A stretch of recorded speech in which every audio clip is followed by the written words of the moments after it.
Hello everyone, welcome back to law booster.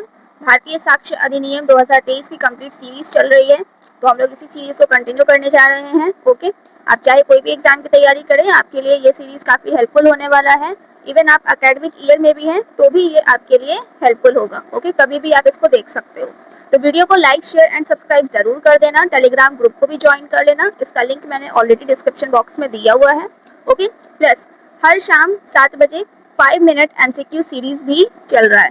Okay, recorded video है जिसमें कि आप आराम से एमसीक्यूज को कभी भी प्रैक्टिस कर सकते हो विद एक्सप्लेनेशन मेरे द्वारा वहां पर समझाया गया है। तो जितने भी पीवाईक्यूज अब तक पूछे गए हैं एग्जाम में, उन सभी को हम लोग वहां पर डिस्कस कर रहे हैं। राइट, सो आई होप कि आप लोग वो वीडियो भी जरूर देखिएगा, प्लस ग्रुप को भी ज्वाइन कर लेना। ओके, तो चलिए स्टार्ट करते हैं। ऑलरेडी हमने पिछले वीडियो में बता दिया है कि क्या क्या इस सीरीज में आपको मिलने जा रहा है। तो introduction, sections, illustration plus other facts. Illustration पढ़ना इसलिए जरूरी है क्योंकि एमसीक्यूज यहीं से फ्रेम किए जाते हैं। ओके, तो इलस्ट्रेशन को स्किप नहीं करना है। ठीक है, इंट्रोडक्शन आपको फर्स्ट पार्ट में मिल जाएगा। वीडियो का जो फर्स्ट पार्ट होगा उसमें आपको इंट्रोडक्शन अवेलेबल है, तो आप वहां जाकर चेक एक बार जरूर कर लीजिएगा। वीडियो को पूरा देखिएगा, आपको सभी चीजें क्लियर हो जाएंगी। इवन आप चाहे तो अपना बेयर एक्ट खोल के रखिए। ठीक है, वीडियो सीरीज जब चल रहा हो तो बेयर एक्ट को ओपन करके रखिए ताकि आप अपने कीवर्ड्स को मार्क कर सकें। चलिए स्टार्ट करते हैं आज का सेक्शन। आज देखना है section number 19, proof of admissions against persons making them and by or on their behalf.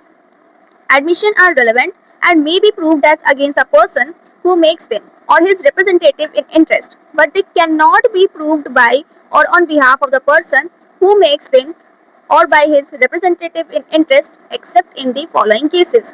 क्या कह रहा है पहले इसको हम लोग समझते हैं, फिर देखेंगे कि इसके एक्सेप्शंस क्या क्या हैं। ओके, ये कह रहा है कि एडमिशन सिर्फ उसी व्यक्ति के खिलाफ प्रूव किया जा सकता है जिसने बोला है।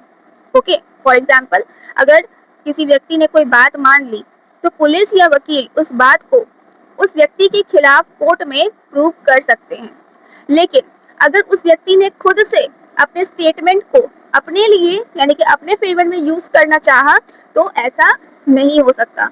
मतलब उसने जो कहा है वो अपने लिए एज अ प्रूफ के तौर पर उसको यूज कर रहा है, उस स्टेटमेंट को प्रूफ के तौर पर कोर्ट में बताने की कोशिश कर रहा है, तो यहाँ पर वो अमान्य हो जाएगा। ठीक है, यहाँ पर उसको नहीं माना जाएगा। इसमें एक्सेप्शन केसेस भी दिए गए हैं कि किस किस सिचुएशन में, ठीक है, ऊपर वाला जो जनरल रूल है वो फॉलो नहीं होता। तो आइए देख लेते हैं। An admission may be proved by or on behalf of the person making it when it is of such a nature that if the person making it were dead, it would be relevant as between third persons under section 26.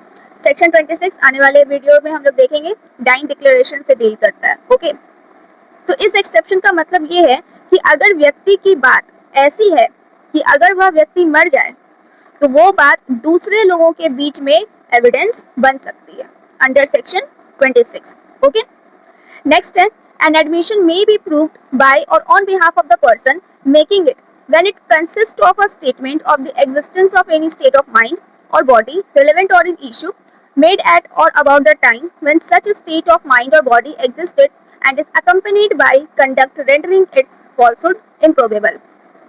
इसके कहने का मतलब है कि अगर कोई व्यक्ति उसी वक्त बोला जब उसके मन या शरीर की कंडीशन वही थी या बिहेवियर से दिख रहा है कि उसने जो कहा है वो बिल्कुल सेम कंडीशन से मैच कर रहा हो। ठीक है, इसका इलस्ट्रेशन भी दिया हुआ है जिसमें हम लोग देखेंगे एग्जाम्पल डी एंड ई को। ठीक है, इसी एक्सेप्शन से डील करता है। ओके, नेक्स्ट है, an admission may be proved by or on behalf of the person making it if it is relevant otherwise than as an admission. इस एक्सेप्शन का मीनिंग ये है कि अगर वो बात सिर्फ एडमिशन होने की वजह से नहीं बल्कि किसी और रीजन से रिलेवेंट है, ठीक है, तो फिर आपकी बातें जो है वो कोर्ट में एडमिसिबल नेचर की हो जाएगी।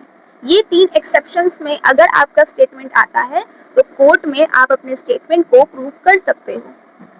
आइए इसको इलस्ट्रेशन से थोड़ा समझने की कोशिश करते हैं जिससे कि आपको कॉन्सेप्ट जो है वो अच्छे से समझ में आ जाएगा। पहला इलस्ट्रेशन है, the question between A and B is whether a certain deed is or is not forged. A और बी के बीच में झगड़ा है कि डीड नकली है या असली। A affirms that it is genuine. A कहता है कि डीड जो है वो असली है। B that it is forged. B कहता है कि डीड नकली है। A may prove a statement by B that the deed is genuine and B may prove a statement by A that deed is forged। अब यहाँ पर rule के according क्या हो सकता है कि A B का बयान यहाँ पर ला सकता है कि B ने कहा था कि डीड असली है, लेकिन A अपना खुद का बयान यहाँ पर नहीं ला सकता है कोर्ट में कि मैंने कहा था कि डीड असली है। ओके, सेम चीज B के ऊपर भी लागू होगा। इसीलिए यहाँ पर लिखा गया है कि but A can not prove a statement by himself that the deed is genuine nor can B prove a statement by himself that deed is forged. Overall कहने का मतलब ये है कि एक दूसरे का एडमिशन जो है वो अपने फेवर में चला सकते हैं, लेकिन अपना दिया हुआ स्टेटमेंट कोर्ट में एडमिसिबल नेचर का नहीं होगा। ओके, इसी तरह से एक और इलस्ट्रेशन देखते हैं।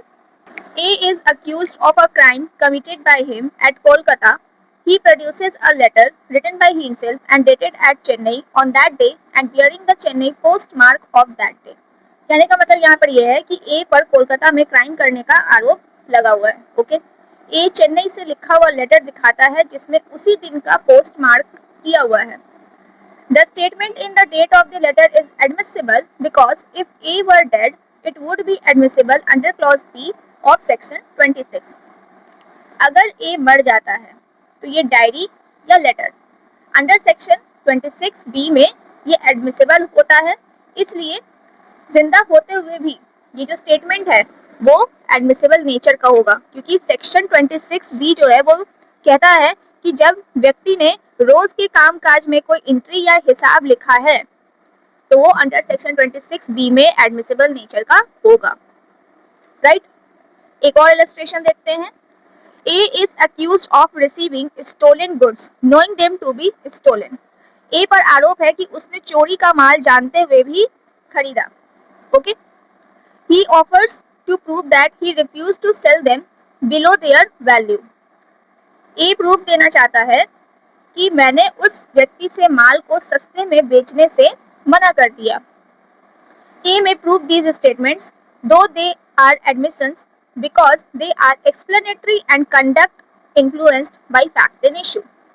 रूल के अकॉर्डिंग देखा जाए तो ये स्टेटमेंट जो है वो एडमिसिबल नेचर का होगा, क्योंकि यहाँ पर से A के कंडक्ट को स्टेटमेंट जो है वो एक्सप्लेन करने की कोशिश कर रहा है।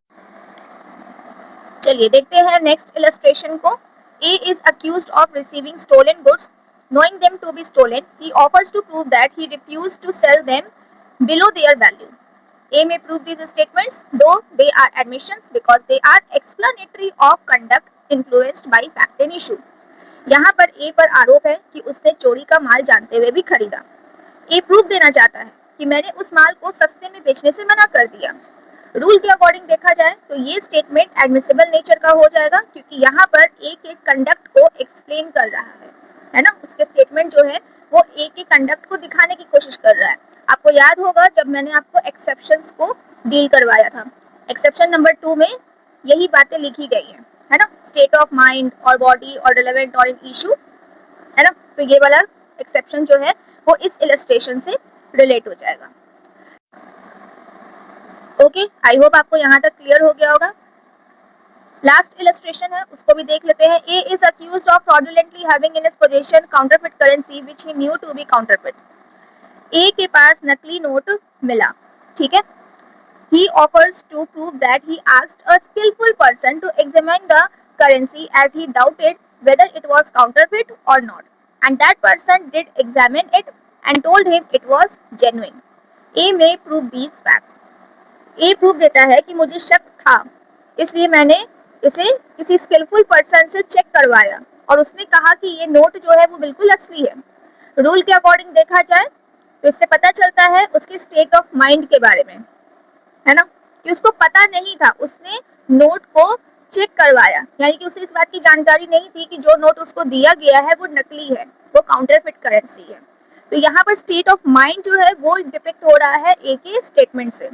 तो ये जो स्टेटमेंट होगा इसको ए जो है वो एडमिशन करवा सकता है, ये भी एक्सेप्शन में ही फॉल होगा। है ना। Exception number 2 state of mind body वाला जो एक्सेप्शन है।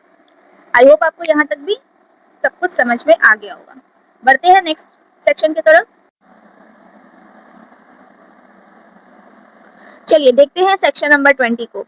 When oral admission as to contents of documents are relevant, तब oral admission डॉक्यूमेंट के कंटेंट को लेकर रेलेवेंट होगा। Oral admission as to content of document are not relevant.